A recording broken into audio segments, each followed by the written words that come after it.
Yeah! Got a good show. Good show for you today. Good show.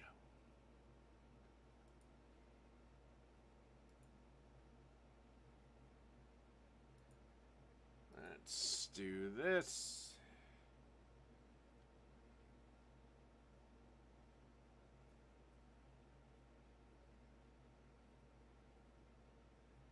What did I get?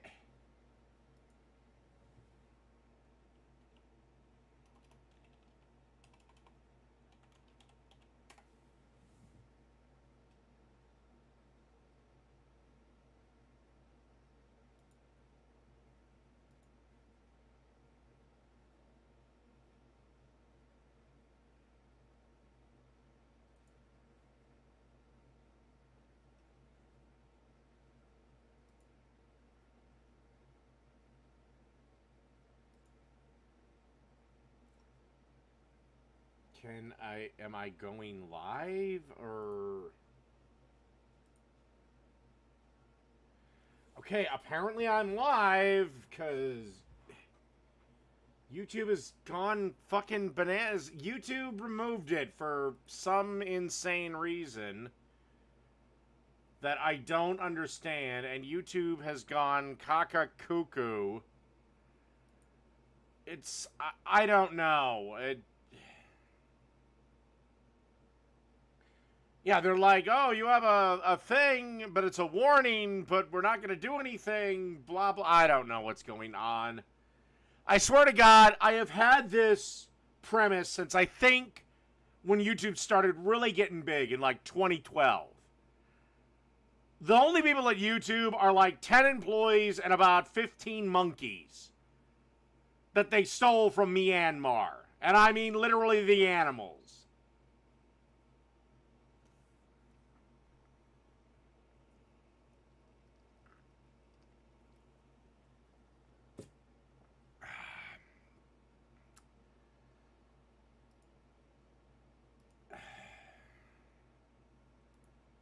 I don't use slurs.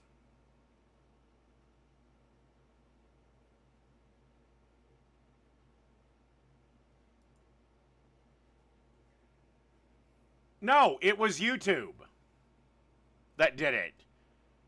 But apparently they gave me punishment, but didn't give me punishment, or... But again, I don't use anything in a mean way. Like, take the word maggot. You know what it stands for. I've never once used that to deride a gay person. To me, it means asshole. You know, like, you're at a green light, right? Light goes green. Everybody should start moving. But the guy in front of you is fiddle fucking around with something, and you honk your horn. You know, you give him the customary 5 seconds. You honk your horn. That's supposed to get him to go. He's still not moving. What word is going through your head?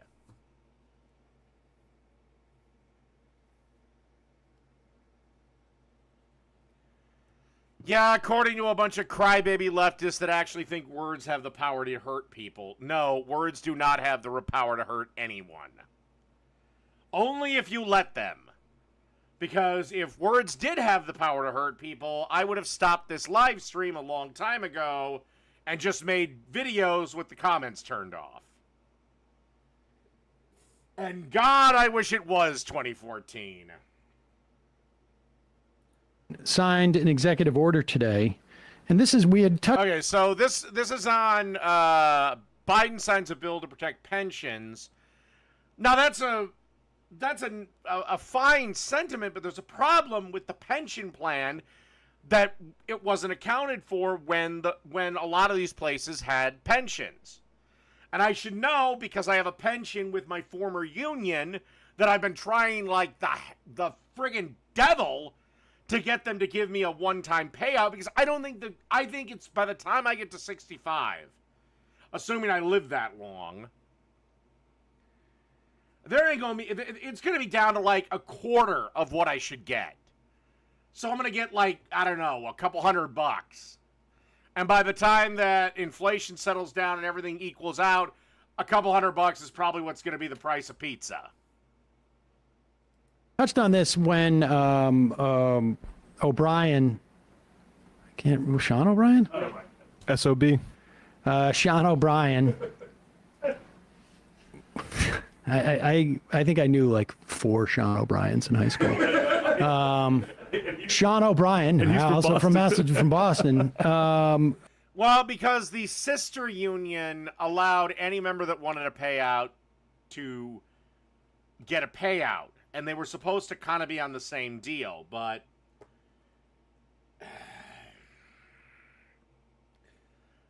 because it'd be cheaper for them to give me a payout for 10 years versus the most likely 20 years I'm going to live on the damn pension. Teamsters president spoke at the Republican National Convention, and part of the reason why Democrats were upset about that was the fact that O'Brien knew that Joe Biden and the Democrats were 100% solely responsible for what was formalized yesterday in the American. Yeah, but there's a problem. Biden on his own, can't guarantee pensions. Because I don't think Biden has the authority to just allocate money from the federal government to pensions. Again, I could be wrong. But the problem with the pension system is when they came up with the pension systems, and a lot of companies had pensions. The idea is you work here for X number of years, 30, 40 years, whatever it is, and then you get old, and then you retire, and we'll give you X number of dollars for the rest of your life. Usually it was like half salary or something like that. But the problem is when all this, and this is the problem with Social Security, when it was all thought up, the average life expectancy was about 63. So most people, if they made it at all, got on this and they only lived a couple of years. Because remember, back in the 50s, like in 1951, there was no open heart surgery. If you had a heart attack, the only thing the doctors could do for you is aspirin. Like, seriously. Now we have open heart surgery. Now we have this. Now we have this therapy. And aspirin's still a thing.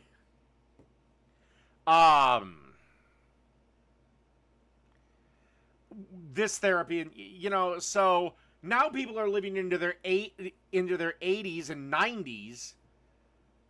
And they're sucking on the system for a third of their life.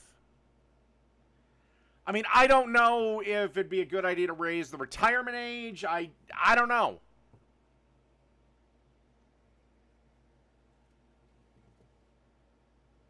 Rescue Act of February 2021. Your dedication is impressive. Remember, a commander is only as powerful as their ships. Which was it 0 Republicans voted for. Rescue plan, I should say. 0 Republicans voted for. Included in that was a fund to... Yeah, it's not the government's job to maintain pensions. Just saying, buddy. Augment the Pension Benefit Guarantee Corp. The Pension Benefit Guarantee Corp was set up under ERISA, I believe, in the maybe the early 90s. Somebody double check that. I'm not exactly sure. And basically what it was doing, there was a time in this country where the majority of workers, or a plurality of them at least, had what This isn't TYT. This is Sam Cedar. Was known as a defined pension benefit. Defined benefit pension. In other words, you would be guaranteed a certain amount of money on a monthly basis when you retire. Now we have a defined contribution pensions, as in 401ks. We know how much we go in. How much we get out, there's no guarantee on that. And I think it was... Well, because the pension system ultimately was unstable. Because, again, they've been talking about this for 30 fucking years.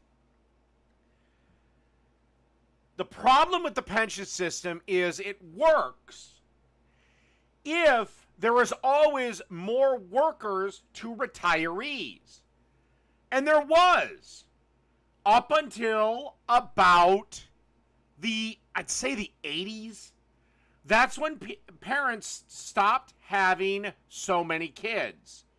It went from an average of about 5 to 6 kids to 4, to the 80s was about, I'd say 3 or 4.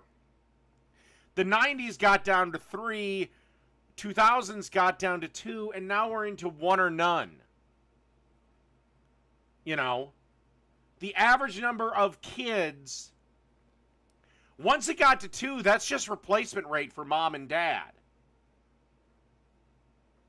Not to, so...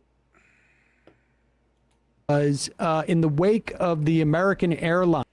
Again, it works if people are constantly having like 3, 4, 5, 6 kids. It doesn't work if there's not a growth. Not just replacement, but growth. Bankruptcy. Or maybe I'm just conflating that because that's when the last time I really spent some time digging into this. The pension guarantee... Because, like it or not, even though we can extend life, your working years generally end some point in your 70s. You just can't do it anymore. I mean, outside of maybe wrapping burgers at McDonald's or being a greeter at Walmart, but how valuable is that job?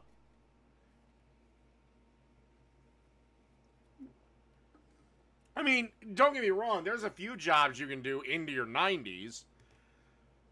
Ray Bradbury was well into his 90s, and he was still writing every day, but that's a writer. How many people are successful at that?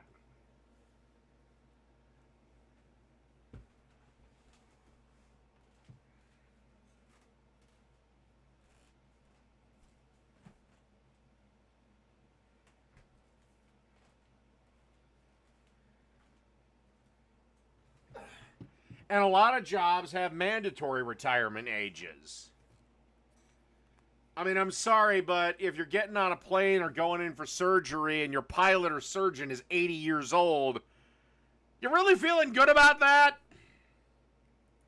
A trust or corporation gets fees and basically backs up pensions for large... Well, that's another big thing that large corporations were pushing for, was for basically feminism, and a bunch of women, instead of saying, I want to be a mommy, no, I want to work. I want to go, because it doubled the workforce.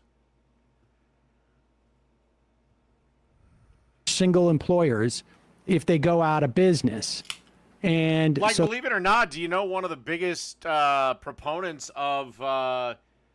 of ending Jim Crow style segregation was actually large corporations, in particular Montgomery Wards. They're going, why, Dave? Well, back in the day, fuck it. Back in the day, Montgomery Wards, outside of being a place you got new shoes, was also a place where you could grab lunch. The problem was, though, under the Jim Crow South, you had to have 2 dining rooms. Montgomery Wards is like, why the fuck are we giving away valuable floor space for 2 dining rooms?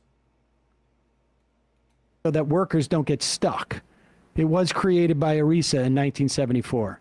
And in the wake of COVID, the Democrats understood, too, though, that there is a lot of pensions in terms of class of worker. All right, I'm done with this. Jesus Christ, you suck, Sam. How are you as popular as you are? Oh, wait, the soy boys that listen to you are asleep most of the time. Oh,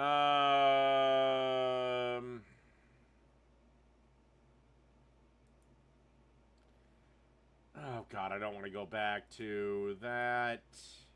I'll wait for the shorts. You know what? I'm going to do this out of the gate. 13 hardest Super Nintendo levels. I'll see if I remember any of these.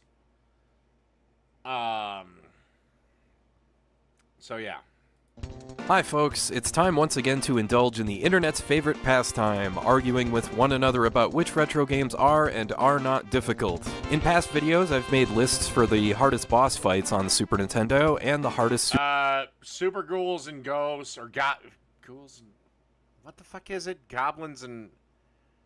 Oh, whatever this fucking game is. Yeah, it's...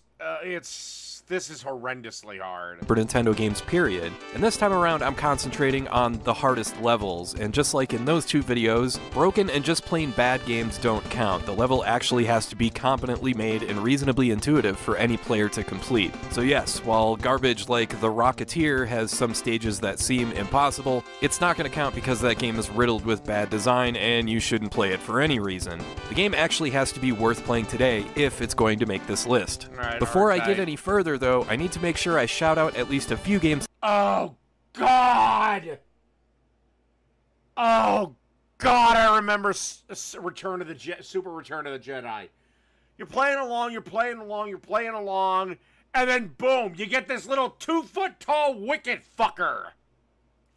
That didn't quite make the cut, so an honorable mention to games like Battletoads and Battlemaniacs, R-Type 3, Spider-Man and X-Men and Arcade's Revenge, Super Earth's Defense Force, Iron Commando, and a few more, and those all deserve recognition for having certain sections that are a giant pain in the neck to complete. But instead, let's start with... 13! Super Star Wars Inside the Sandcrawler. You knew this game would be on here one Oh, yeah, this level's a bitch. way or another. This level, more than anything else, is just very, very annoying. You got Jawas coming from every direction. You have all sorts of awkward jumps that make it seem like they already had the level layout designed before they ever considered how Luke jumps and controls. And eventually you'll get Jawas dropping bombs on you while fire comes out the walls. Then you'll reach this goofy section here where you have to destroy these guns and make a very precise jump to avoid the spikes. And next you have to deal with these floor-to-ceiling lasers that pop on and off, and you still have Jawas tossing bombs at you from off-screen, and the level just drags on and on. It's just plain grueling, and it sums up the entire game. 12.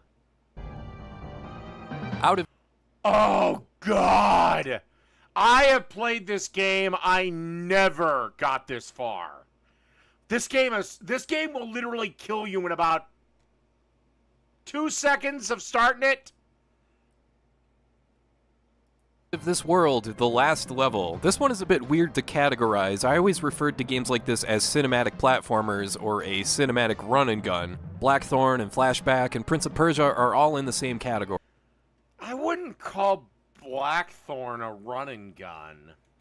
Out of This World, however, is much tougher than those games because it's one of those classic pick up and die playthroughs. You progress a little bit, you die, and you hope you learn from your mistake and repeat about 1,000 times until you finish the game. There's this section here where there are rocks falling on top of you, you've got guards shooting at you the split second you show up on the next screen, but this final section where you have to escape the planet with your friend is pure chaos. There's guards everywhere running in every direction, there's dudes shooting at you from the foreground, and you eventually get to your ship and everything is so disorienting, I have no idea what the heck is even happening. The final part of this game is such a massive adrenaline rush, but damn, it is really, really hard to get through. 11. Donkey Kong Country Snow Barrel Blast. Yeah. Oh, God. I did not get into this game like my sister got into it. But I remember her screaming like fucking she'd been possessed by Pazuzu. Or she was possessed, but this level pissed her off so much that Pazuzu got scared and fucked off. And I've tried it a couple of times, and oh god, this level is horrible. I know there's a shortcut that skips most of this level, but we all remember playing this one for the first time, which puts this one in kind of a different category than anything else on this list. I think most folks watching this have played through this game and this level in particular so many times that maybe some of you don't see this as that difficult anymore. But playing this for the first or second time, or even the 20th time, it sucked.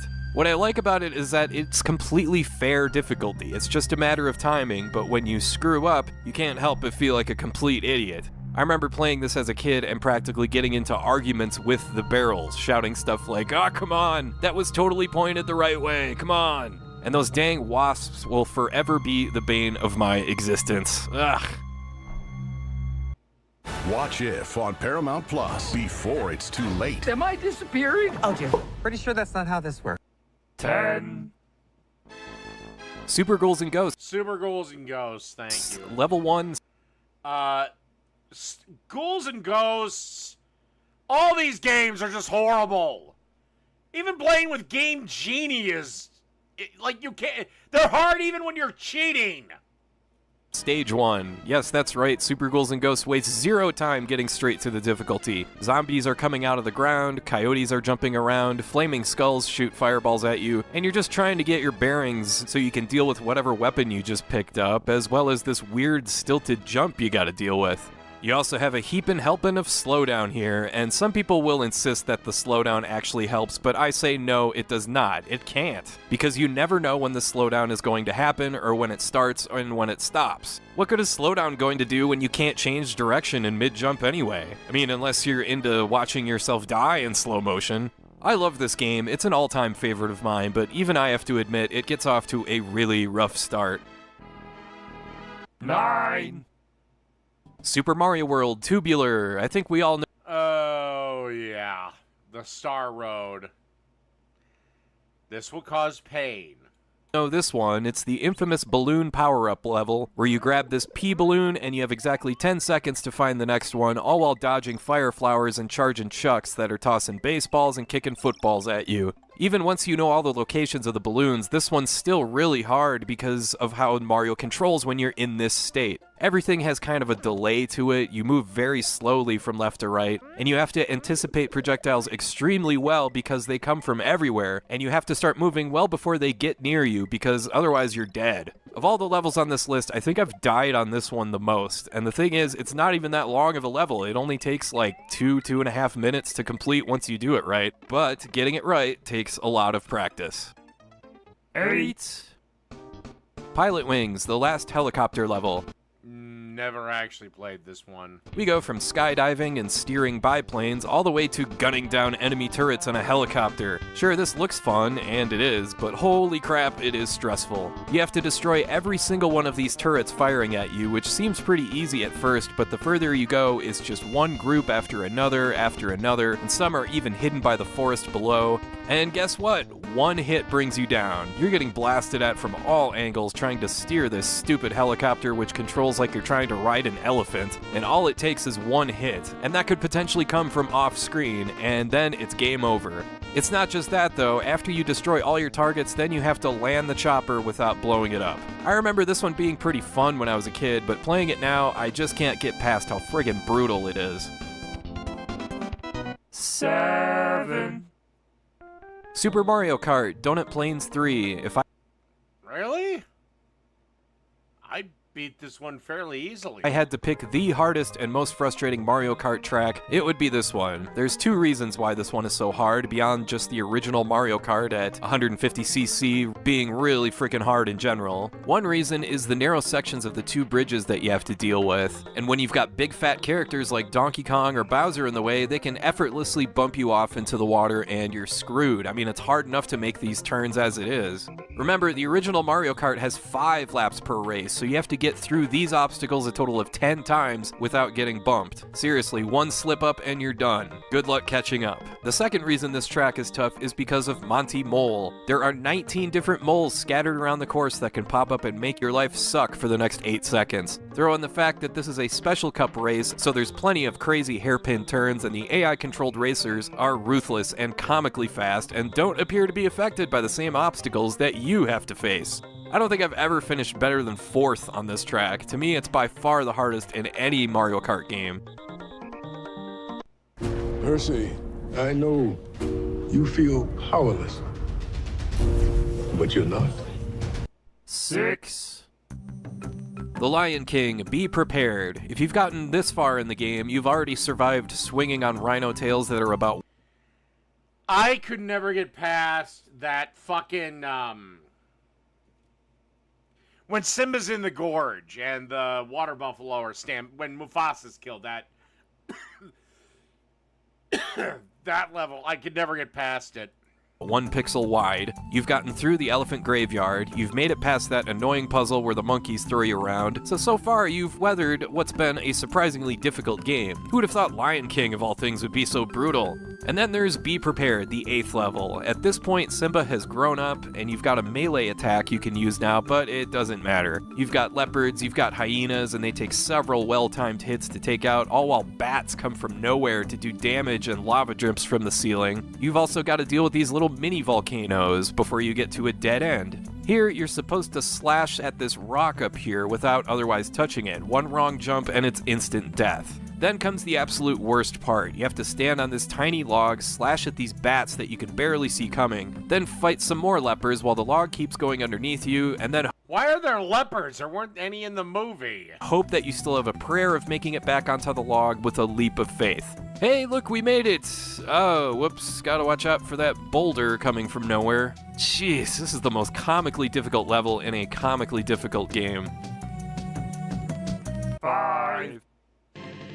Gradius 3, level 7. Sometimes when I revisit an old game I've beaten years ago, I seriously sit and wonder, did I really beat this game? How? Gradius 3 is one of those games for me. I did beat it once upon a time and I still have no idea how, mostly because of levels like this. Here you have a series of corridors that you have to navigate, and the level auto-scrolls, so you have to react to twists and turns on the fly. This is already hard enough when you're fully powered with adequate speed, but if you make one tiny slip-up, you're dead. And when you start with nothing, you have to grab some power-ups and put them into your speed immediately, otherwise you're basically stuck in a loop behind this door. Ugh. Ugh. Ugh. Then, if you're able to get past this, you still have to deal with this last plunge, complete with annoying turns and gun turrets firing at you. This entire game is really hard. I could have picked at least a couple other levels for this one, but I just hate this particular level the most. 4. Super Ghouls and Ghosts, the last level. Wow. This one is such a bastard. So in order to beat this game, you have to obtain a certain weapon, the Princess Bracelet, and in order to get it, if you're starting with just your regular armor, you have to climb up all this way with these annoying little demons popping up. You have to beat a red devil, then you have to beat these two things, then you get to a room full of ghosts and mimics that are freaking swarming everywhere. If you manage to get through that whole sequence without getting hit, then you can trigger this chest here and get the Princess Bracelet. The problem is, this weapon sucks. Its range is way too short, and if you die at any point after getting the Princess Bracelet, then you're just stuck with this crappy weapon, and it takes forever to get rid of. Yeah, and here's the worst part about this game that he's not going to bring up. That! Right there, that motherfucking shit-sucking time limit. These birds blocking the ladders here. I mean, it's to the point where you have to start worrying about the time Jesus Christ, no wonder 90s kids need therapy all the time. limit once you get to the boss. It's ridiculous. This level is hard enough, as you can see, but the fact that you have to use the Princess Bracelet because you need it for the final boss, that just puts this level over the top for me. 3. Hagane, level Never played this game. 5. Hagane is a really tough game all around. In fact, it's my pick as the hardest Super Nintendo game out there. But the cool thing about it is that your character is capable of a ton of different attacks and abilities. Plus, there's tons of different weapons and sub-weapons to pick up. And then you get to the final level of the game, which starts with random enemies. Okay, was this a Super Famicom game? dropping from the sky, then 3 tough mini-bosses in a row. After that, the game really starts to escalate, with random enemies coming out of random doors, spikes shooting out from everywhere, enemies that can shoot projectiles through. Oh, yeah, the NES version was worse. I had to beat the game twice in a row. And to sum up the nerd, because that's what everyone felt, I'm twice as fucking pissed off! Walls, fire coming from wherever, buzzsaws grinding up from the ground, and then worst of all, a platforming section where you race spikes coming up from the ground, followed by a spiked wall chasing you at alarming speed while you try and avoid the spikes beneath you. Whew. You better have perfected your character's mid-air somersault jump by now, because if not, you are done. This section will make sure of it. Hagane is a great playthrough that has some really well-balanced difficulty for the most part, but man oh man, this game makes you earn it. Here's my pride and joy. Beautiful stereo. At least there seems to be a lot of one-ups, so... Donkey Kong Country 2, Animal Ant... God, did I play this? I probably did, but I don't know if I played this level. Well, just because Hagane is the hardest game on the Super Nintendo doesn't necessarily mean it has the hardest level. Anyone that's suffered through Animal Antics remembers the pain that this level brings. It's a good idea for a level. It brings together every animal that's helped you throughout the game, giving them each one segment. You start out with the rhino as a house of fire destroying everything, then it's the swordfish, and yeah, it's a bit taxing to get through here. The spider is pretty forgiving since you can create your own platforms, but then you get to the parrot, and dear God, just dear God. The way Squawk the Parrot controls here is completely different than any other character, and it's like you're playing a completely different game at this point. And you have to deal with the wind blowing 100 miles an hour back and forth, so the controls are super wonky. It is so freaking tough to get used to. In my first playthrough of this, I swear I died like 20 or 30 times. It is insanely frustrating, but man, it feels good to finally do it. I think Donkey Kong Country 2 is easily a top 10 Super Nintendo game, but to be blunt, Animal Antics friggin' sucks to play through. 1. Super Star Wars Return of the Jedi, the final Death Star run. Yeah. Oh god, this frickin' game. It's hard enough to get to this part. I mean, every Super Star Wars game is stupidly difficult. The thing is, though, these games are still worth playing today, especially Return of the Jedi, which is my pick for the best of the 3. You can play as Leia, Chewie, Wicket, and all the different settings from the movie show up. It's a great time. Until you have to fly the Millennium Falcon into the Death Star. You fly through this corridor with enemy ships chasing you. This is the one that I never beat because I could not get past the Wicked stage. I couldn't. I tried. I must have died, God, probably 200 times.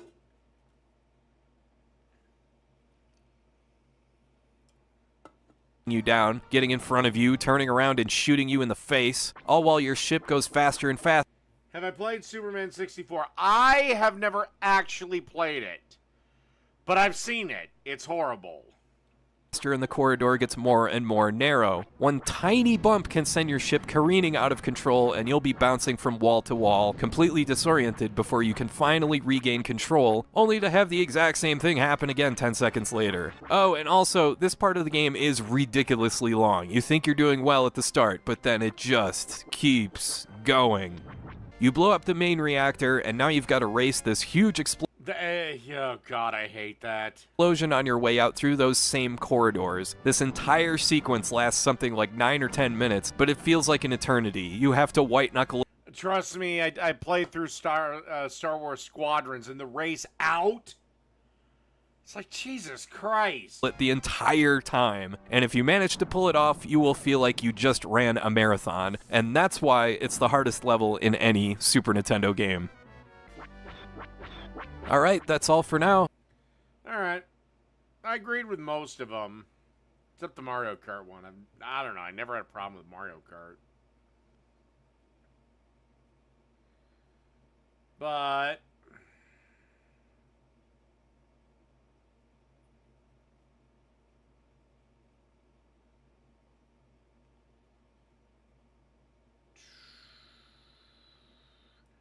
Alright. Getting back to the the thing. McDonald's is now considering, probably along with all the other fast food chains, leaving the state of California. Chains have begun to see their end in California, and McDonald's is also considering an exit. Because again, these jobs were not meant to be careers. Governor Gavin Except if you were a manager. Newsom and the new minimum wage in California is the reason for this conclusion.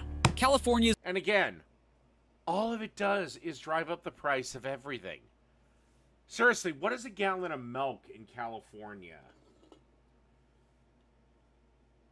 What is a... I'll just ask Google. Gal of milk in Cali.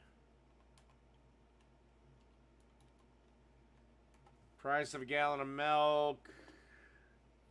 Oh, it's not terrible. $3.50. Oh, wait. Whoa. Apparently, no. It's actually... Oh, milk in a... Whoa. The eggs are astronomical. So for a gallon of milk and a dozen eggs in LA is somewhere between $4.89 and $5.61. The national average is $4 to $3.72.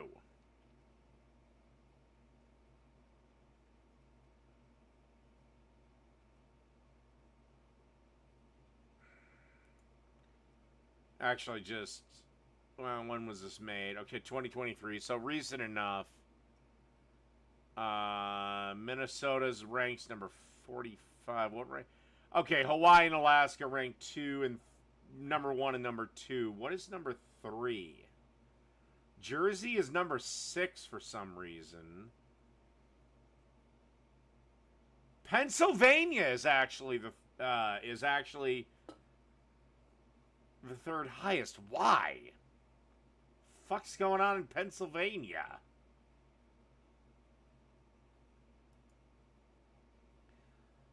All right. is the only state in the U.S. currently paying its fast food workers an hourly minimum wage of $20 after Governor Because California is an example of when social is the closest in America you're going to get to a socialist state, and it's failing. It's been ruled by nothing but leftists for fucking nigh on 50 years. So Gavin announced that 500,000 California fast food workers all right, Iron Gullet, what should the minimum wage be? will now earn $20 per hour, $4 higher than the overall state minimum wage. The implementation of AB 1228 enforcing the new And again, none of these motherfuckers deserve $20 an hour. You're not exactly chefs when you're working at McDonald's. All right, but I have to pee. I'll be right back.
All right, so I asked the question. Sorry, hold on one second here. So I asked the question, what should the minimum wage be? And the person responded to, well, let's go with this O bottom slash O, the 001. You know what? I'll go with Iron Gullet's clip of $30 an hour. Okay. First off, we have to establish what your general minimum wage job is and who works it. Adults generally do not work those jobs. Those jobs are worked by old people with nothing better to do, adult kids looking to get their feet wet in the employment market, and these children, yes, they are still children, their parents are legally required to put food on the table for them. Right? Okay. And adults looking to score extra cash for usually the holidays or a vacation, but they're not going to be there that long.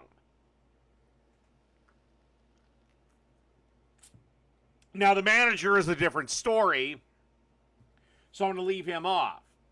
So let's say you raise the rate to $30 an hour. So every kid doing a new job, their first job, will get $30 an hour. Okay, that's fine. The problem is the manager is going to sit there and go, wait a second, I'm paying some kid $30 an hour to microwave burgers. Hi, I would like a raise. So now you have to pay the manager generally 3-4 times what you're paying the worker. So the manager's, let's say, getting $120 an hour. So let's say at any one time you have, let's say, 5 employees and a manager. That is literally $280 in employment costs per hour. What do you think is going to happen to the price of the food? You can't serve Big Macs at $5. Okay? That is utterly unsustainable.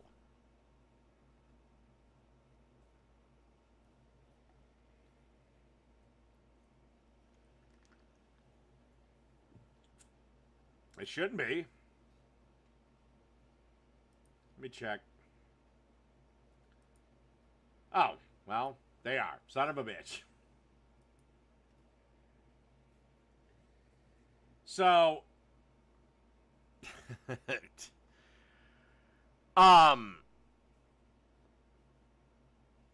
so all you do when you jack up the minimum wage is just drive the price of everything up. That's why you're seeing photos of getting an extra value meal number 1, which is the Big Mac one, costing $20. Okay, that's what pizza is.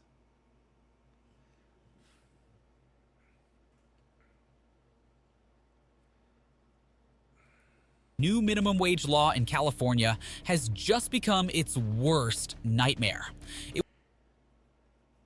But the cost of labor going up, and considering we're in a labor shortage, because right now, dead serious, no bullshit, McDonald's and Arby's and all these fast food places that are desperate for workers are 14, 15, 16, 17.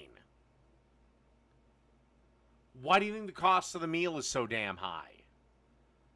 But the problem is everyone else has to catch up, from the elite skills that command the top money to everybody else. It was supposed to be an effort to support low-income workers, but now it's a tool fashioned against fast food companies.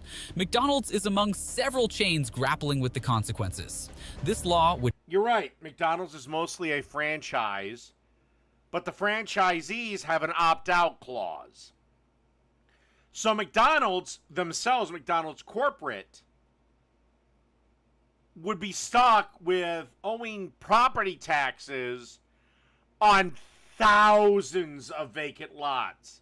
How long before McDonald's can't afford that.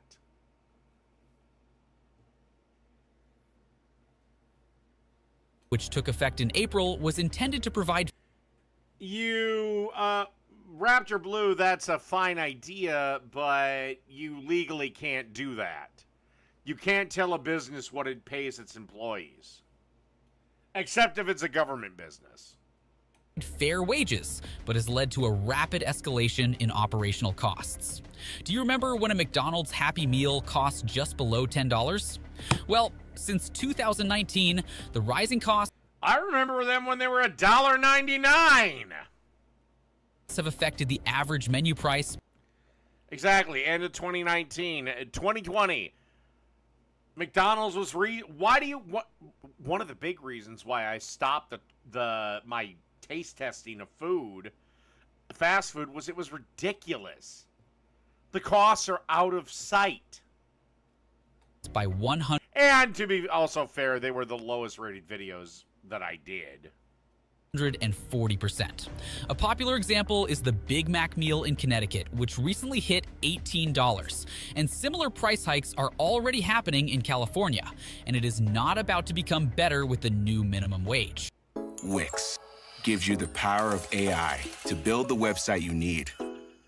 With full business McDonald's, which operates on tight profit margins, is struggling to cope with these new costs. Historically, Yes, because here's the thing with McDonald's. They're supposed to be cheap. The thing with fast food is its whole appeal is it's not that great. It's okay at best. But it's cheap. And, okay, I'll throw the other thing in is if you're traveling across the country and you're in a new city, either you take a chance at a mom and pop place or you go for the familiarity of a Burger King or a McDonald's or an Applebee's or something like that. Because you know when you walk into an Applebee's what the food's going to be. Slightly above dog shit in Applebee's case. Sorry, I'm not a fan. But go to any Olive Garden in the world, you're probably going to get the same experience. That's why if I'm traveling, I want to go to a mom and pop. fast food restaurants like McDonald's have relied on high volume sales and low cost labor to remain profitable. The sudden 30% hike in wages over a short period has upset. Wait a second. I have to back that up. I need to see that stock footage again. Historically, fast food restaurants like McDonald's have relied on. So you have a bunch of Asians at the counter and a bunch of white guys in back. What the hell is what is going on in this? High volume sales and low cost labor to remain profitable. Also, why are they wearing bolo ties or whatever the fuck these things are?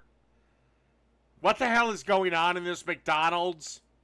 The sudden 30% hike in wages over a short period has upset this balance, making it difficult for franchises to stay competitive. Generally, California's. Well, McDonald's will just probably be drive-through only, and you'll have 3 guys working there. 2 people to cook the food and get the drinks, and probably a manager / the third person on the line.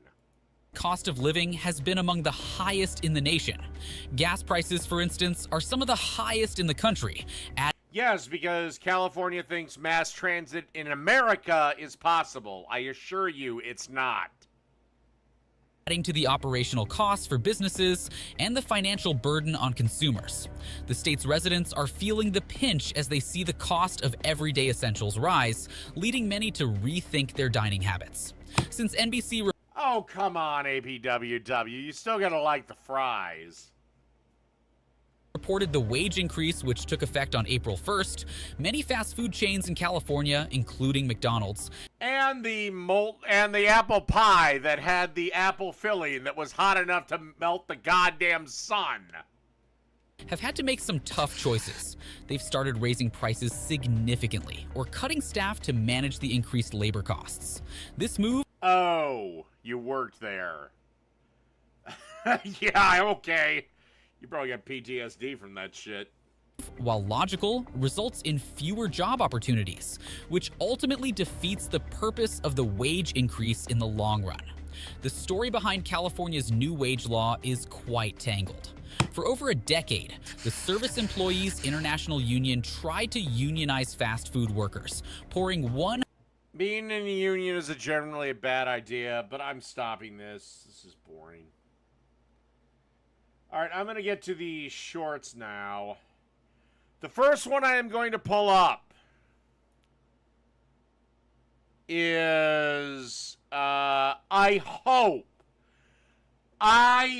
hope on my hand of God,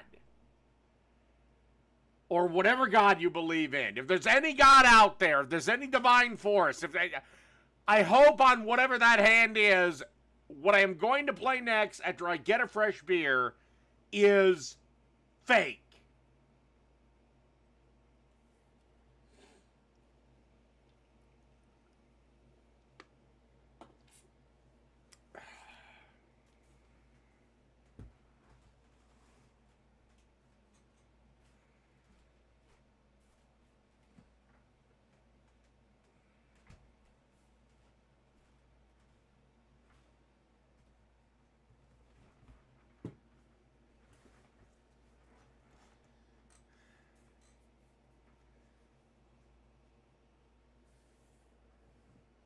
You ever been in a union, Lasty? For a while, you've probably heard me bemoan the dire shortage of masculinity in our culture today. Yeah. So you won't be surprised to hear that simps have been... I was in a union as well. That's why I hate them. $500,000 to play video games with Pokimane. It's real. Enjoy a gaming session with Pokimane, one of the top streamers in the industry. Play your favorite games and share an unforgettable experience. And in case you doubted me... This has got to be fake. Or this has got to be like for charity, so the dude can do a tax write-off, because if not, if he literally gave that bitch $500,000, I would expect her to fly out and suck me off for a week whenever I snap my fingers. This is a confirmation from the streamer who... Lasty, I was in a union for many years. Where do you think I got my hatred of unions from? Started the auction. It shows an anonymous donor bid $500,000 for the chance to speak to Pokimane over a Zoom call. So, yeah. Well, apparently she's supposed to play games with him. But if you're going to give $500,000 to one of these e-thoughts, give $500K to Amaranth. She's kind of fully gone into the OnlyFans thing. She'll probably fuck you. As long as you're over the age of 18. Humanity is doomed. If you've been following me for a while, you've probably... Wasn't fired from that job. It ended when basically the business blew up.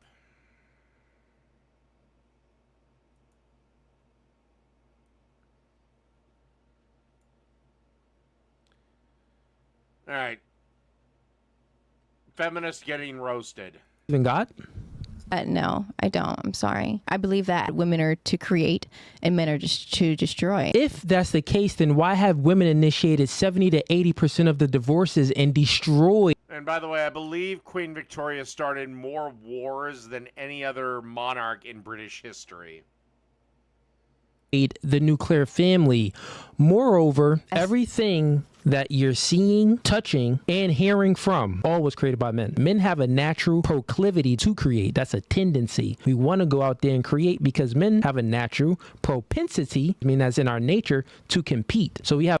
Yeah, and we also have a natural need to acquire wealth. Women, on the other hand, love to spend it. 80% of consumer spending is done by women. They also have about 80% of the debt. Now, to be fair to the ladies, consumer spending does include things like food. Have a natural propensity to compete with other men, which means that we have a natural proclivity, a tendency to keep on creating things. And generally speaking, women don't have a natural tendency to keep on creating. This is why women are so attracted to feminism, because feminism promotes equality, not competition. It's two different things. So either way you look at this, you're wrong. Correct!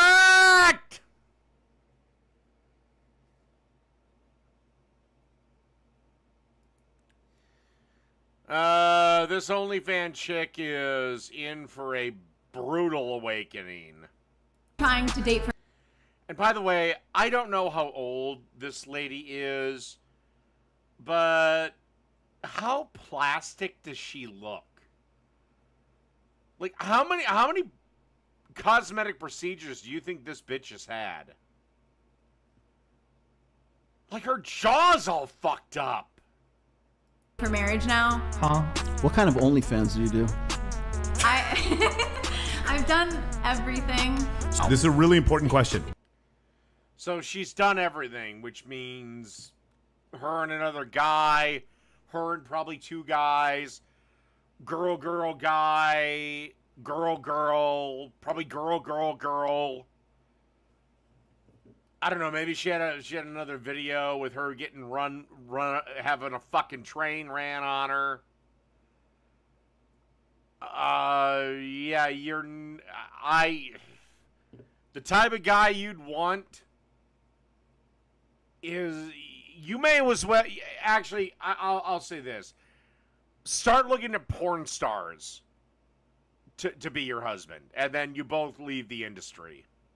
Right now, is there guy-girl content of you and another dude that's up that you're selling while you're looking for another dude? Yes. You understand how that might be a conflict? Yes. I don't necessarily tell them that right away. Okay. That would be a thing to get out right away. Okay? Because any guy that's worth a fuck, well, the best thing for her to do is actually delete all the guy-girl content. Because, oh God, you might get a guy that's worth half a shit. Because in the back of his mind, well, okay, she does scenes with women, so maybe I can get a three-way. If you start So you allow them to discover it on their own. Got it. If you start seriously dating another guy and he asks you specifically, he doesn't even want you to take your whole... All right, so Iron Gullet, you're dating someone. It's getting serious. And then she casually pops up, oh, I do OnlyFans with other men.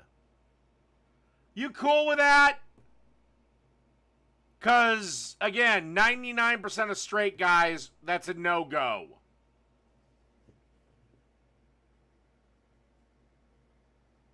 OF down, but he wants the guy-girl content of you with another dude taken down off your page. Would you do it?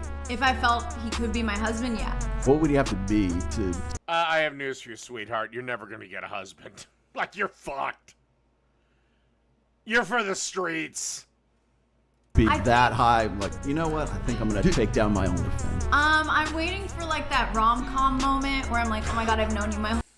Look, if you want to suck and fuck and do that. I don't care. The problem is this girl fucking wants to be a half-ass porn star, but then wants Bruce Wayne to wife her up. And I guarantee you, the guy she is thinking in her mind to be her husband is probably somebody that only Bruce Wayne, aka a fictional character, can fulfill. Because she's already saying, I'm waiting for the rom-com moment. Rom-coms are fiction, honey. You're goddamn right she wouldn't marry me, because I wouldn't ask the question in the first place. I'm really trying to date for marriage now. Everything comes with consequences, APWW.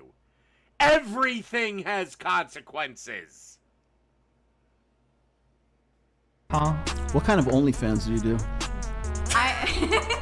I've done everything. This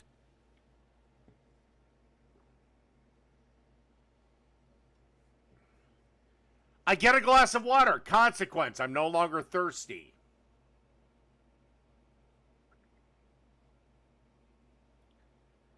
And just for this, what girls think guys want, what guys actually want. And honestly, put this chick in this pose wearing this dress.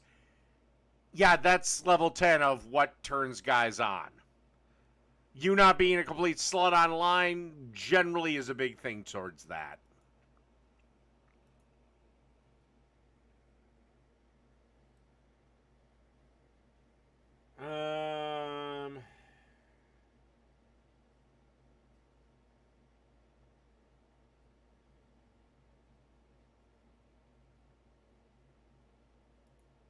All right, I want to talk about the Rational National. Kamala Harris makes big gains in a poll, and I just checked the polls, and they haven't moved since yesterday. So, all right. It's only been a week, and the race for the presidency has already completely shifted, with a lot of energy being generated among the Democratic Party and some new polling out. Yeah, but again, there are consequences.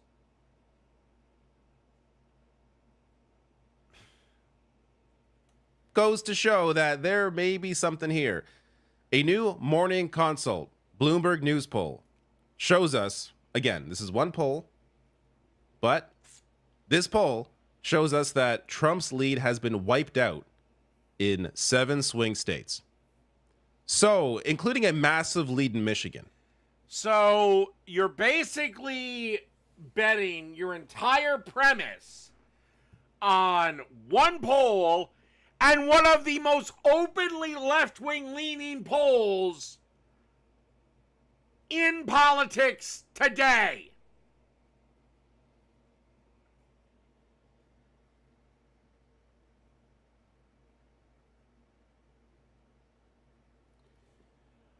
Undertaker is beyond the scale. Miss Maloney, because I can't pronounce the first one. Undertaker is beyond the scale. If I had to put the Undertaker on the scale, he'd be 15.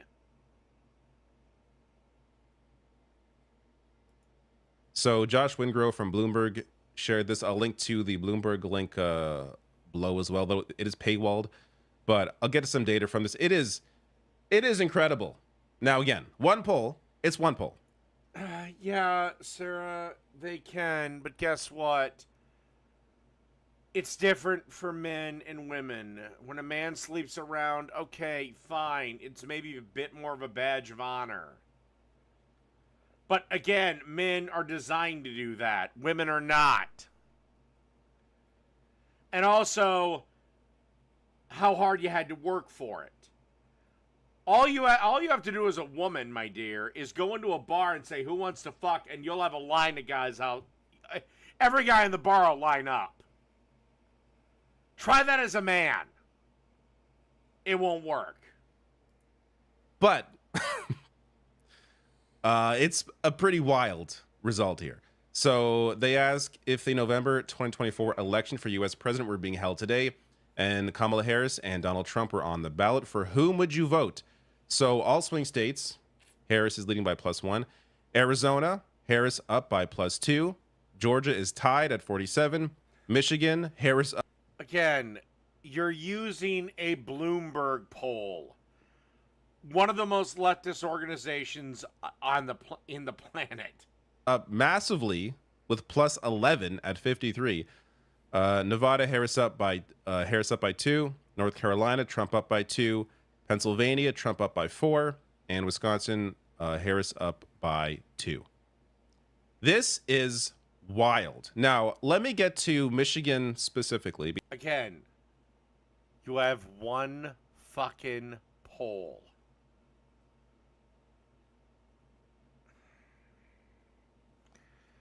All right, dude. I hope you got a lot of tissues for when she loses. Because some people are saying, "Oh, this doesn't make any sense. How? There's impossible. It's impossible for her to be up by this much in Michigan." Look, again, one poll. Maybe she isn't. But I do want to get to a very important piece here. So they do go on to write, this is from Morning Consult, saying Harris's gains in Michigan come amid an increase in support among groups with whom Biden underperformed, such as young voters, Democrats, and the state's independent voters. Those guys are all going for RFK.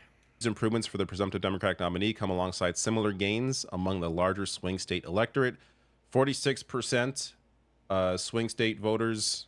No, if Kamala Harris is ahead in the aggregate, I'll accept it. I don't go with single polls. I go with the aggregate. View Harris favorably, up 5 points from the previous survey, while the shareholding unfavorable views fell from 53 to 50. Notably, 30% of voters now hold very favorable opinions of Harris, which is a pretty big swing, up from 21 before Biden. If she wins, she wins. Like I said, there is a very good chance she can win. And the reason why I say this is Kamala is so fucking insufferable. So fucking unlikable. So just, oh my God, you'd rather claw your ears with a cat, with cat's claws, and listen to her laugh. The Trump voters think she has this shit in the bag, and they stay home. That is a very, very real possibility. And dropped his bid. All right, so Michigan. You know, but you also have the fact of Trump. I think 100% of Trump's base is going to turn out. I don't know how big that base is, but remember, you had if one event hadn't happened, I would have worried about Trump's base not turning out like it should. And then some little twerp incel decided to take a shot at Trump. Today, not tomorrow, not next week. Today is the day. God! I hope you will donate. Your voice! It's like running a sword across my teeth! It's important to remember just how critical Michigan has been of Joe Biden for good reason. This is one example, but there are many articles about this. This is from the New York Times. I'm the mayor of Dearborn, Michigan, and my city feels betrayed. So this piece from February, where the mayor goes on to write, what compounds the constant fear and mourning is a visceral sense of betrayal. In the past 3 federal elections, Arab American voters in Michigan have become a crucial and dependable voting bloc for the Democratic Party, and we were part of the wave that delivered for Joe Biden 4 years ago. But this fact seems long forgotten by our candidate as he calls for our votes once more, while at the same time selling the very bombs that Benjamin Netanyahu's military is dropping on our family and friends. There are many examples, several pieces. There are people who campaigned for Joe Biden in 2020 and then joined the uncommitted movement in Michigan because of Biden's hawkish position towards Gaza, just cozying up completely with the far right-wing Israeli government as they've been committing mass atrocity. So another piece on that, this is from The Guardian, how the uncommitted movement rocked Biden over Gaza. Going on to right here, they far exceeded their goals. So the uncommitted movement, they wanted 10,000 votes in the primary, the Democratic primary against Joe Biden. They ended up getting 101,000 votes. So that's about 13%. Tell you what, if this is actually actual Jake, I'll make you a bet. Because I made the same one in 4 years ago, actually. If Trump wins, you dump a bucket filled with ice water atop your head. If Kamala Harris wins, I will dump a bucket of ice water atop my head.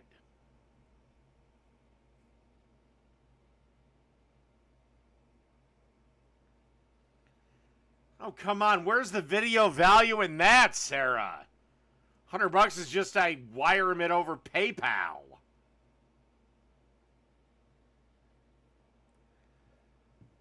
Dumping buckets of ice water, one, that's real pain. But two, at least we get a video out of it.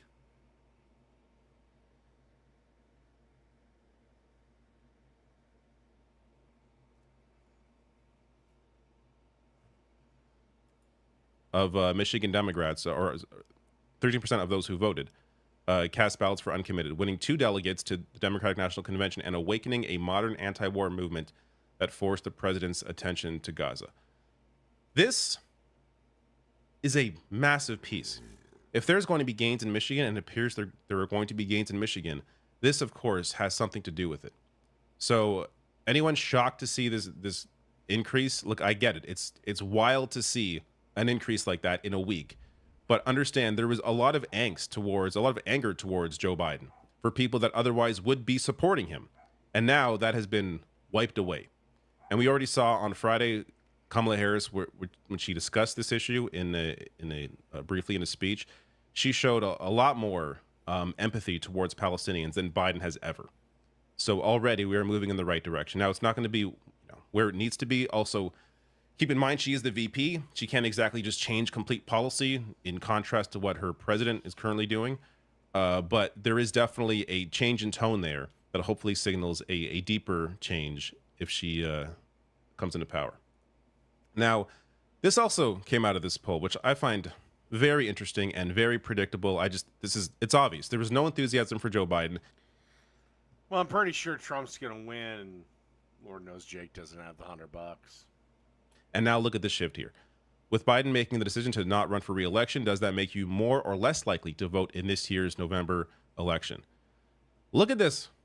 Black voters, much more likely. Gen Z voters, much more likely. Hispanic voters, much more likely. All registered voters, much more likely. We're talking so in terms of all voters here, almost half of all voters are at least somewhat more likely to vote because Joe Biden is no longer the candidate. This is what we have been all talking about for so long. This is why I was getting emails from people like criticizing me for stop talking about how Joe Biden should drop out. You're hurting him. No, people were talking about this because we all realized that Donald Trump was going to win if something didn't change on the Democratic side. And you made the worst move you could have possibly fucking made. No, I'm not. One, I don't think he has the money. Two, I'm not letting Jake dictate terms. He'll either accept my bet or he won't. I don't care.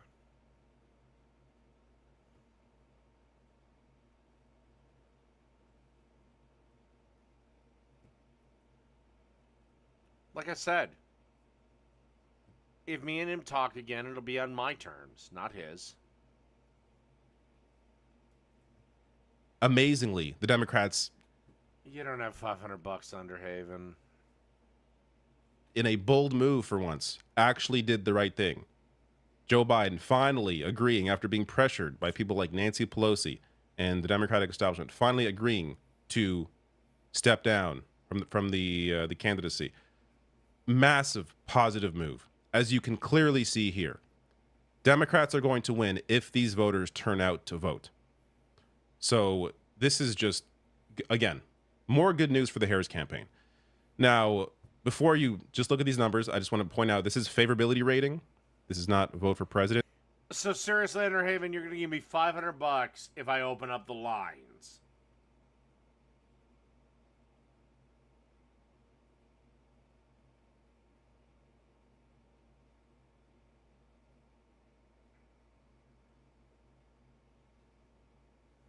You're going to seriously do that?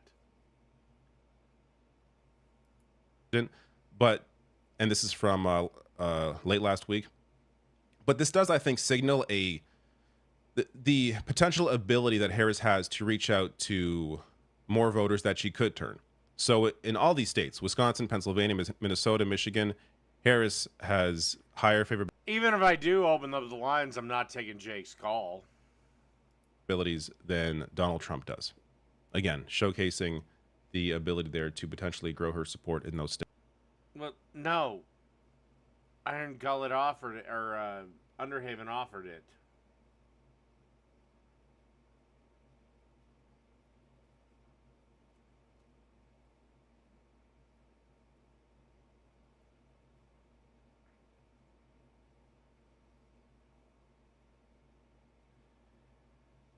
What the fuck is going on?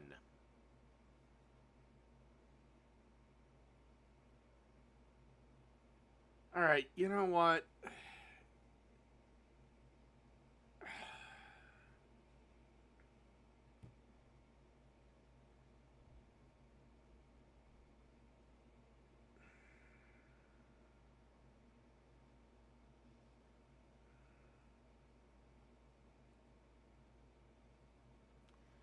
I'm just getting back to this. States. Also, this approval rating tracker, for the first time in years since 2021, Harris is now in the positive, now has a higher approval than disapproval. How is 42%? Oh, God, whatever. I'm done.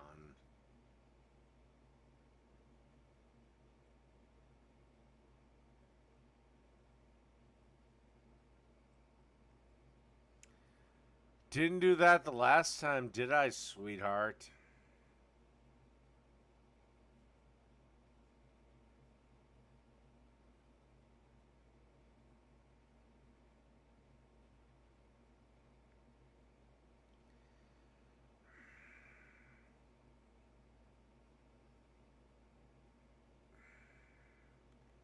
Tell you what, I'm going to take a bathroom break. You'll have my decision when I come back.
Should I open up the lines?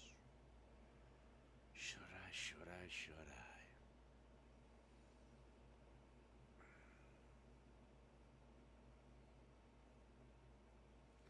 Yeah, the whole coward thing is like the whole, bigot, phobe thing. It means nothing.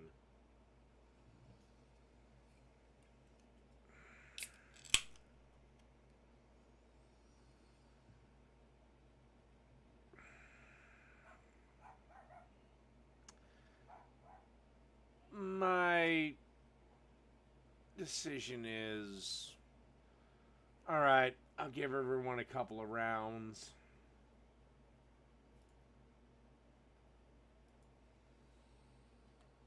All right, here's the way this works. I'm only going to say the rules of this once. This will be one-on-one. If people keep joining, or if people start being smartasses about that, then I will end the thing there and now. Okay? So if people start doing the call-in D thing and doing all the that crap, then this call ends. Okay?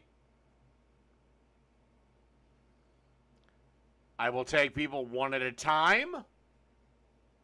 And again, if anybody starts doing the stupid shit that they usually do during this, then I am going to simply end the call.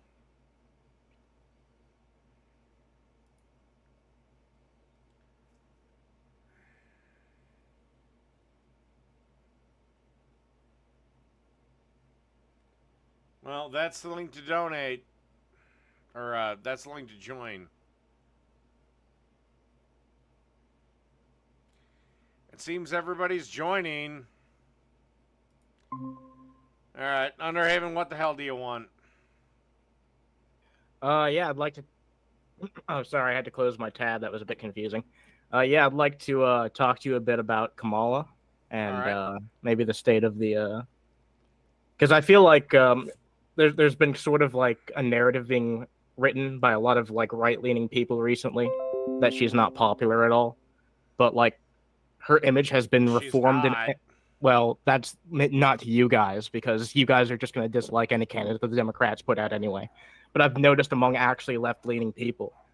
And, you know, I'm not like a super hardcore leftist myself, but I've noticed that there's been a lot of enthusiasm about her. And I've just seen a bunch of people on the right denying the reality of that situation. And that's not healthy, because you know what? That type of denialism is what lost Hillary in 2016. Just pretending like your candidate like is stronger than they actually are against the opposition. And if you guys want to cope about that, then feel free. Well, okay, but there's one thing you're truly forgetting. In her time as VP, one, she's done nothing. The border is worse than it's ever been. And two, do you know how many delegates she got in 2020? Not very much, because she wasn't popular at all. No. It wasn't not very much. It was zero. She ended her primary campaign before the first primary. Tulsi Gabbard basically blew her campaign out of the water during we've all seen the second primary. We've all seen that clip that circulated. The problem is nothing has improved. Now, could Kamala win? Absolutely. And the worst thing for, I'm Team Trump. Mm-hmm. The worst thing for Trump supporters to do is do what Hillary supporters have done. And that is assume Trump has it in the bag. I just think with the assassination attempt on Trump, Trump's base is going to be out 100%. Well, look, and there was definitely... I felt like when that happened, I was like, this is pretty much over. Like, that was my initial instinct. But he really did deflate a lot of the enthusiasm around his campaign by picking such a wet fart of a VP as J.D. Vance. That really did level things out again. Like, and then Biden stepping down, which I will agree with you. He was not the best choice. He wasn't the worst, but he certainly wasn't the best. He needed to, like, really pick out someone who was going to court a bunch of centrists, and he could have worked a deal with Bobby Kennedy, and that would have worked out for him. But he's too fucking prideful to do that, I feel like. I kept screaming at him to have Tim Scott be the one. Tim Scott. Well, that one at least would have been a better fucking pick than fucking J.D. Vance. Nobody seems to like this guy. Even Trump's base doesn't seem to be a big fan of him. Because the first thing I saw over on fucking Fox News, what they were saying when J.D. Vance was picked, was they were bringing out quotes of him saying, this guy might be the next Hitler or something. You know, we've all seen that quote of him saying that. Yeah. Well, here's my thing. With this election, I knew the VP selection would be critical because Trump will be, if he wins re-election, he will be the same age that Biden was when he first took office. And I don't give a fuck who you are. Trump, yes, he's in his right mind now. He's sharp, whatever, blah, blah, blah. 3 years from now, the guy could be sputtering his banana pudding. Because age catches up with all of us. Well, that's why we saw, like, overwhelming support when he actually decided to fucking step down. And, like, there's been a lot of momentum that I haven't seen in the Democratic Party in a very long time. Here's the thing. I have not seen that reflected in the polls. Again, I just reflect the polls as what they are. But also keep in mind, let's say Kamala Harris rides a blue wave, but on election day, same thing happens to Hillary Clinton. Everybody thinks she's got it. Because Trump's base is showing up 100% no matter what. If her It's base also a doesn't much smaller show group up, of people, though. Like, it's not as big of a group of people. There's been a lot more resistance. It's bigger than you think. Yeah, but there's been a lot more resistance to Trump ever since, he's been a president that's in office, so he can't really come in with that point of view anymore. But he's never been but also in charge. Generally, life was generally better under Trump than under Biden. For most Americans, I'm not saying all of them, but generally, life has been better under Trump. And I'm keeping everyone to 5 minutes, so you got about 30 seconds left. I got about 30 seconds left to respond to all that. Well, I mean, I personally fundamentally disagree. I think that even though things have been pretty fucking lackluster, there have been some fucking wins by this administration, and I do think that she's going to try and use that to keep her momentum up. And there has been some serious, like, I do think it's going to be fucking close. Okay, let me. I'll let you finish your point, but this will be kind of the end of the conversation. Okay. All right. Well, yeah. My advice to you, which I probably shouldn't even give to you, is don't end up like the fucking Hillary supporters in 2016 and pretend like you have this in the bag, because you don't. And you're going to have to fight just as hard as anybody else has ever won to win this election. Believe it or not, I totally agree with you. The second you think you have this shit in the bag, that's when you lose. All right, yeah. I'll give a very bad example because it's not politics, but in 1998, the Vikings were fucking unstoppable. The only team that could oppose them was an AFC team, the Denver Broncos. So everybody thought they had the NFC Championship in the bag.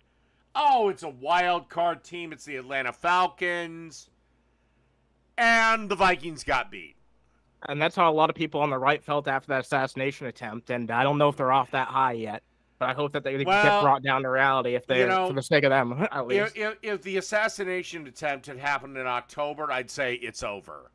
It happened in July. If it happened closer to the election, sure. Yeah, no, I agree. Yeah. That would definitely make a way bigger impact. But the media moves really fast, especially during an election year.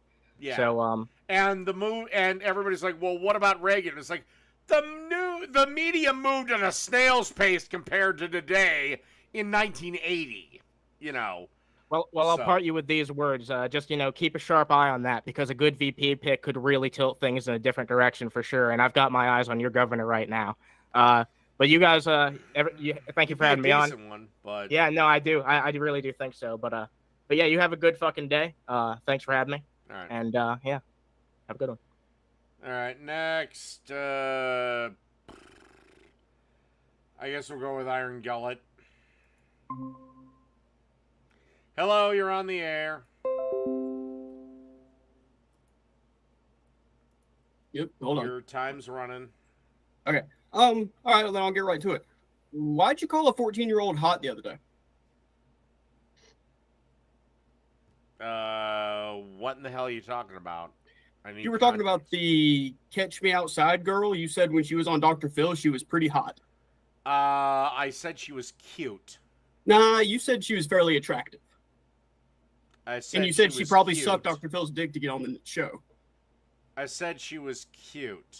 No, I have it on video. You said attractive. Okay, attractive is in the eye of the beholder. Doesn't mean you're going to do anything. So it's okay to call kids hot as long as you don't act on it? No, but that's what she you did. ain't exactly a kid either. She was 14.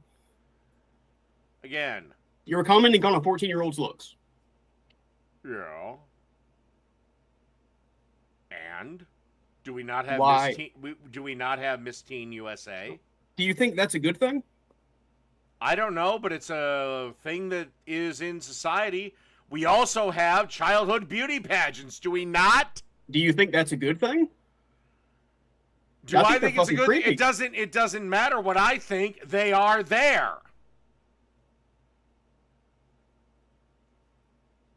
Yeah, and they're creepy. Anything else? Creepy or not, they're there. Why are you so upset about asking kids if you can hug them?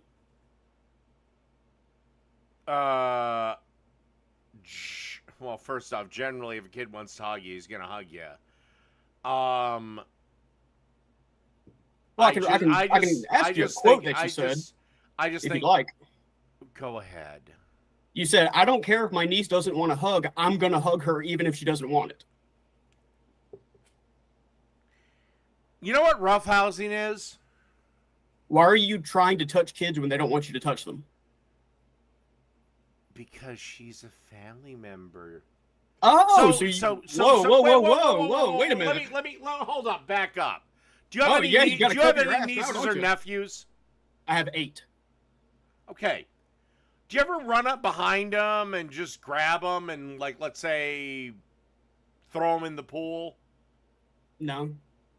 Really? That's fairly dangerous to do with children. You don't run up behind them and maybe throw them into the couch, a nice cushioned area. Try to scare my niece and nephew, man? So you don't roughhouse with your nieces and nephews. I'm an adult, Dave. I could easily hurt them if I grab them hard enough or throw them hard enough. So you don't know how to roughhouse, which is not using your full power and playing. Hey, you do know children are pretty fragile. No, they're not. Actually, kids, it's almost impossible to break a child's bone unless you mean to do it. Okay, well, that's just not true, but that's a stupid point. Yes, it is true. Children don't break bones regularly? So you don't roughhouse with your nephews, your nieces, none of that. You don't play wrestle. Not when they don't want me to, and I don't wrestle with children. Generally, no. Oh my god. I'm like 5'11", man. I'm huge compared to them. Yeah, that's why you control your strength. And it sounds like your niece didn't want to be around you if she's running away from you during that story. Yeah, because she likes to run away from things and scream like crazy. But why did you say, I'm going to grab her even if she doesn't want me to? Because that's the object of the game. Is to harass your niece? Oh, God, what you call harassment, I call just being... Well, I mean, yeah, because I think you're creepy towards children. Well, I think you're a giant pussy. Well, one of us is right, and I know which one. No, so. You can believe what you want to believe. I mean, you're a big pussy too, man. You don't ever back up anything you say. And you do? Yes. How about the other day when you looked up his HRT or puberty blockers permanent, and then you read it is not permanent, and you closed the stream and said, I'm done. It is reversible to a point.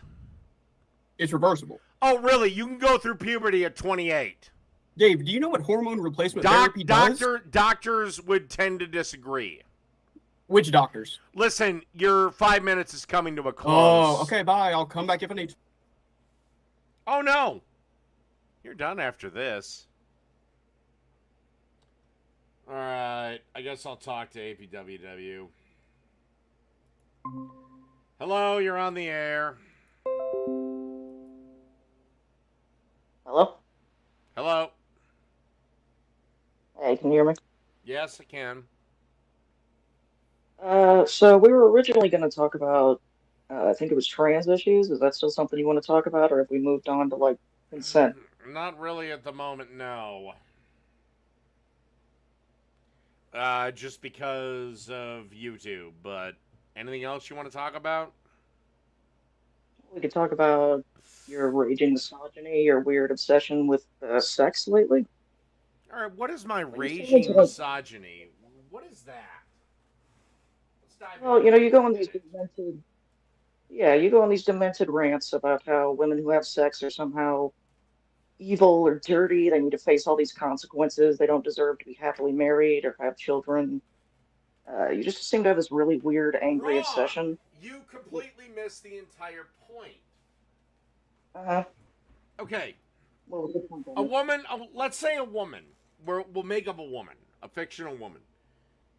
She spends her 20s fucking every dude she can. So by the end of her 20s, she has 300 plus body counts. Now, the problem is... Now the problem is that in, let's say she hits 29, I'll say. She wants to find a husband. The guy she is looking for is not going to accept her. Okay, but why? Well, What is the multiple problem? reasons. One, her body count. Two, Okay, why is that an issue in and of itself? because most men don't want to be where another guy has been. What does that even mean? It's kind of like she's been with 300 other guys, but okay, I'll give you the real brass tacks. Right now with me, she's withholding sex till I put a ring on it when 300 other guys got that shit for free. What? And it really does diminish the guy. Like, Are you saying you're in a okay, relationship I'll give you another with someone example. right now? Have you ever played Red Dead Redemption 1? I have not. Okay. There's a scene in that game where John confronts Dutch. And basically, he tells everybody that Abigail, his wife, was a whore. Everyone in the gang fucked her, but he married her anyway. It's like, you don't wife up whores. Dave, what is this obsession with whoredom and fornication and what? Like, it's so fucking weird. All right, because Like, I can again, and they've done studies on this.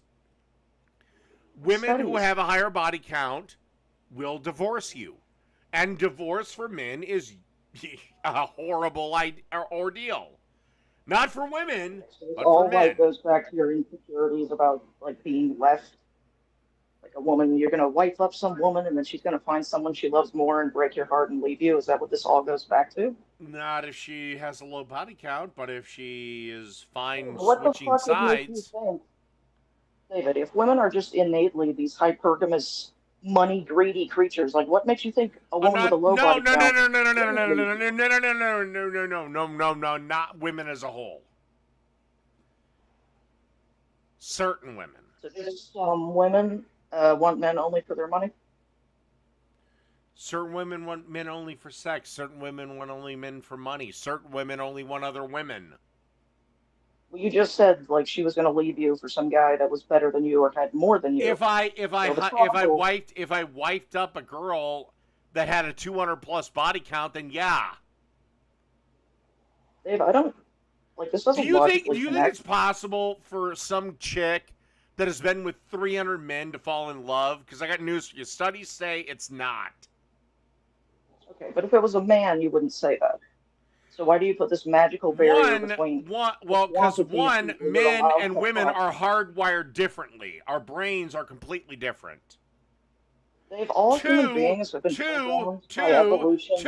Two, men are literally hardwired to sleep with as many women as possible. Because remember, one man in a village of 99 females can impregnate every damn one of them.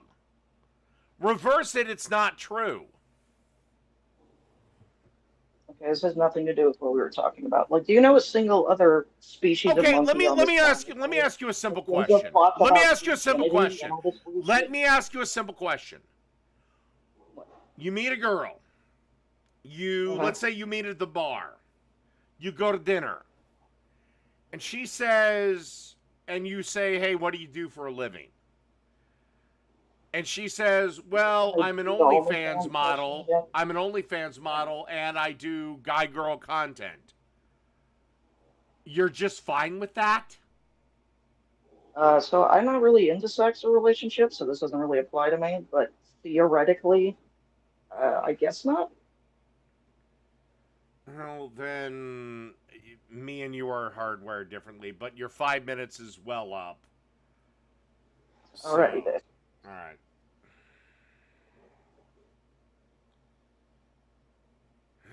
Okay.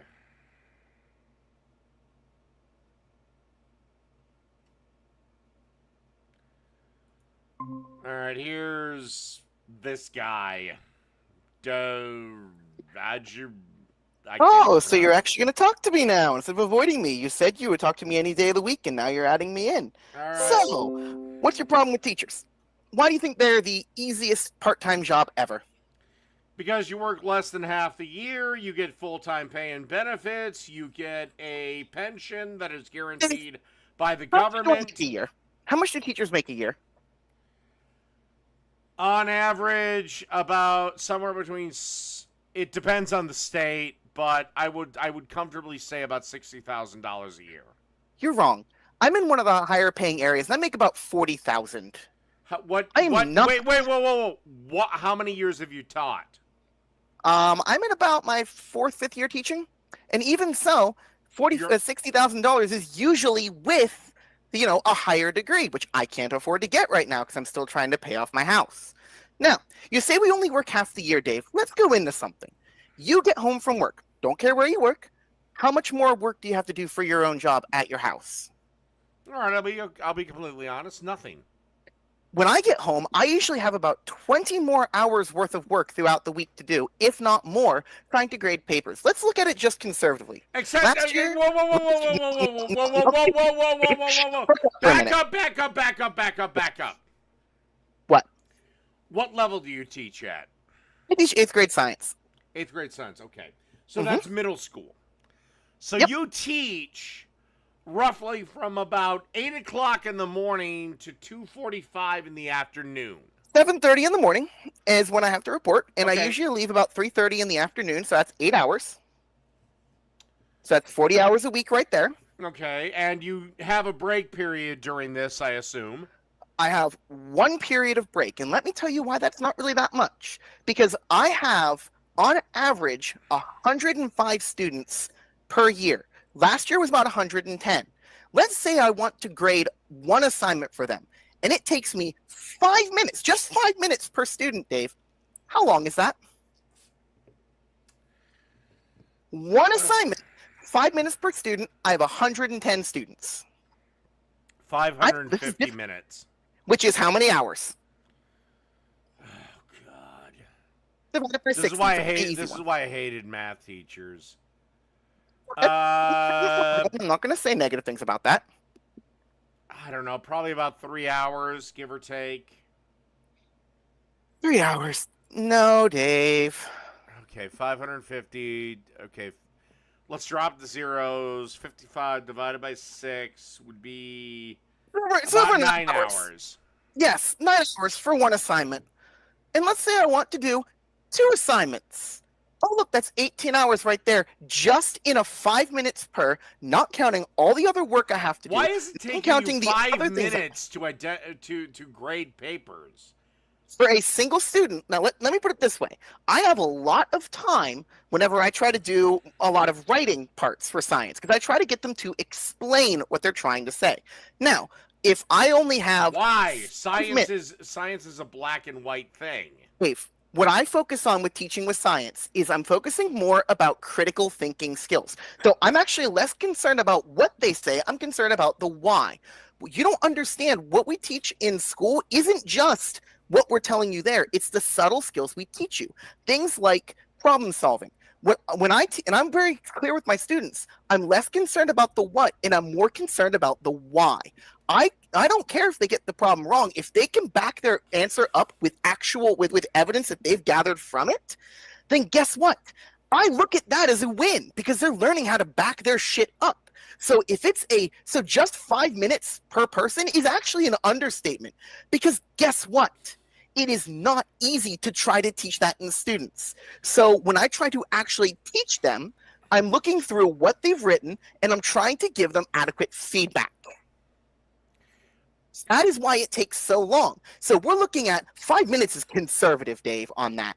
Like, we're looking at usually 20 to 30 hours a week outside of my 40-hour per week job.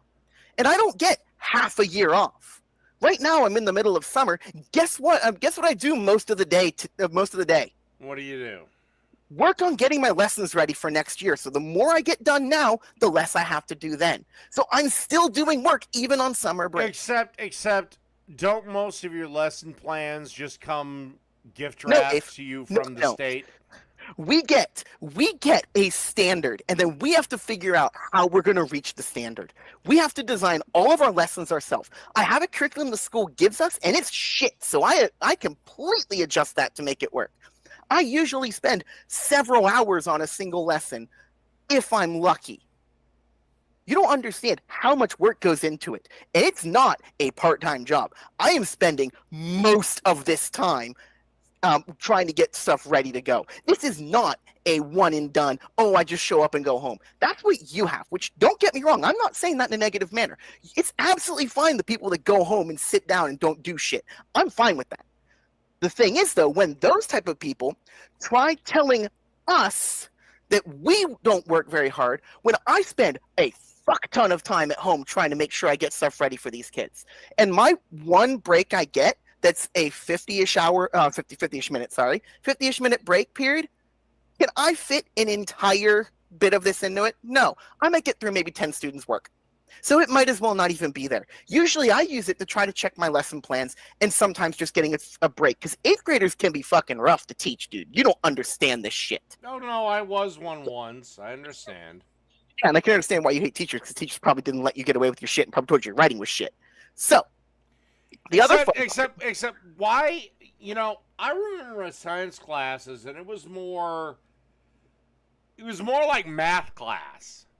Yes, and in math class they also teach you a lot of important life lessons too. A lot of math is preparing you for problem solving. So a lot of what I teach is how to get you to think about problems and how to back up your answer with evidence, which is critical. No, in pretty much at least when I was in school, it was just arriving at the same answer. Well, that's because we've actually moved on since then and actually understand what it takes and what the benefits of teaching things are. Dave, school's advanced a lot since you were in it. Not saying anything negative about you. Except they're still all on the grad standard, are they not? Or did that get thrown out? We're using Common Core for math. Except Common Core is a fucking disaster. Actually, no, Dave. You don't need to write how you got to the conclusion that 2 + 2 is 4. Dave. What Common Core does is Common Core gets you prepared for higher level math better than what we did before. We've learned it's a different way of doing math. Dave. Math is an equation. It has nothing to do with writing. Dave. What math is it's problem solving. That is what math mostly is. A lot of what math teaches you and what we're trying to push into you now, because we know that most students aren't going to use the math they learn. Most of them aren't. So what we focus on with math is teaching them how to solve problems in a new way of teaching it. So what it does is it gives them that ability to problem solve, which is incredibly useful in any career. It doesn't matter what they go into. The critical thinking they get from science and the problem solving they get from math will help them in it no matter what. Yeah, and my 8th grade English teacher tried to install empathy in me and it utterly failed. Because you're a sociopath, Dave. Yeah, I'm sure I am. Well, I let you go well beyond the 5-minute limit. I gotta move on. You got schooled. Go to hell. The coward.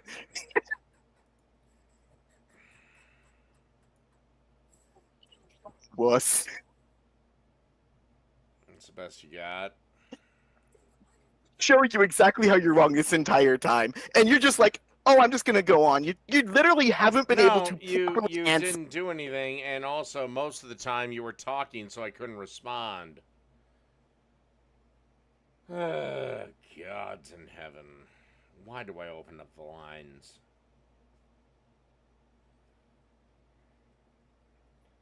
All right, I guess I'll get this over. Hello, sir. You're on the air. Hey, why'd you deny me twice before you let me in? Because the order is what I choose. Uh-huh. It wasn't because you were scared. No. Okay. So let's talk about why you think it's okay for men to be sexually promiscuous, but not women. Because one, men can impregnate many women. Okay, we have birth impregnated by control. one man. So we have birth control, and we know Okay. that how pregnancy works. So you Look, can have sex okay, and not get okay, pregnant. all right. Did you know that? Look, again, women can be as promiscuous as they want, but once they start looking for Mr. Right, they're going to face challenges.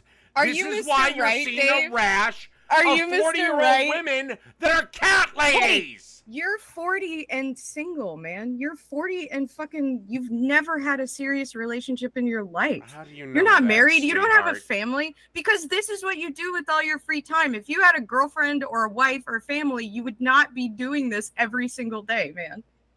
Who are you to give people advice? You're supposed to be in a committed relationship. You're on, I am in a and you're committed on, relationship. And you're on here fucking with me. Dude, do you think this is a date? David. No. David, do you think this You're is on a here with date? me. Don't Yes. you, Do you think shouldn't I you be can't on a date talk with to people? Jake? He's in the house right now. What? Oh God. We live together. Yeah, that's wonderful. Do you have anything else? Because honestly, your voice is like having a nail dug I'm in my sure. ear. I'm sure that you don't think about it all the time. Anyway, so if men are hardwired to have as much sex as possible, can you explain why you're a virgin? I'm not. So there's that. Okay, then why don't you have a partner? Who says I don't? You have said you don't, David. And also, again, What's your name? you think I'm going to tell you that? How many years have you been together? You think I'm going to tell you that? Yeah, I mean, if you actually had a partner, you Why? would just be open about it and not lie about it. Why would I do that? Why would I bring up a private part of my life? Because you would be proud of it if any woman ever touched your micro penis, man. You would like beg a woman just to look at you. Well, you're not getting anything on me from that. So What do anything you mean else? getting anything on you? Anything So else? anyway, anything else you if got? pregnancy isn't a factor in promiscuity, why does it matter how much sex a person has? Are we not for freedom, personal liberty? I am. And a woman can have as much sex as she wants, provided she is willing to bear the consequences. Okay, so See, there the are problem is, plenty Sarah, of see, women. the problem is, Sarah, you have lived life on fucking sandbox mode. Women are not held accountable for Accountable shit. for what? Accountable for what? You're just saying that because you heard some red pillar say it. You don't know what accountability means.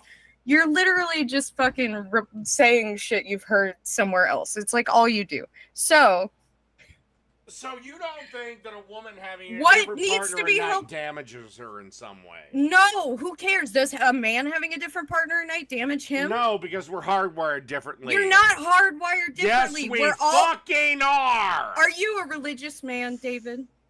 No, I am not. Okay, so why do you think we're hardwired differently? You think we're created with some sort of purpose, or are we all the same species here? We are the same species, but we're hardwired very differently. No, we're and not. It came and when I know we were that in for the a fact. fucking because- caves. I know that for a fact because you're a pedophile, and not most men aren't pedophiles. So Okay. hardwiring that's is it. definitely. You're fucking done.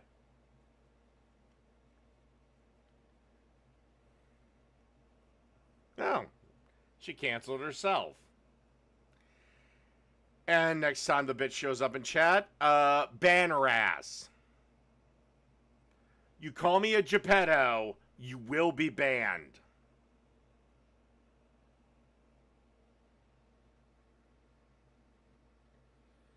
Alright, I'll do Brian Hicks. Alright. You're a pedo. You're a pedo. You're a pedo. You're a pedo. You're a pedo. Alright. That's it.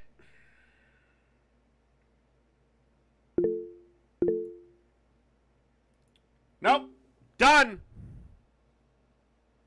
You want to bitch at someone? Bitch at Jake's bitch. Done.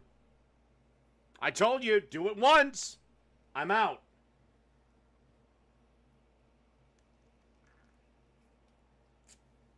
And no, I'm not rage quitting.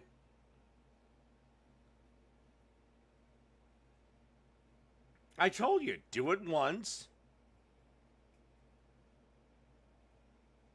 And I will end the call.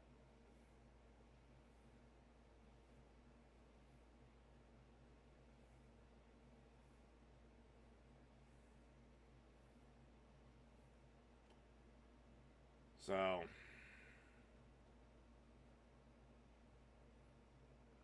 no, fuck it.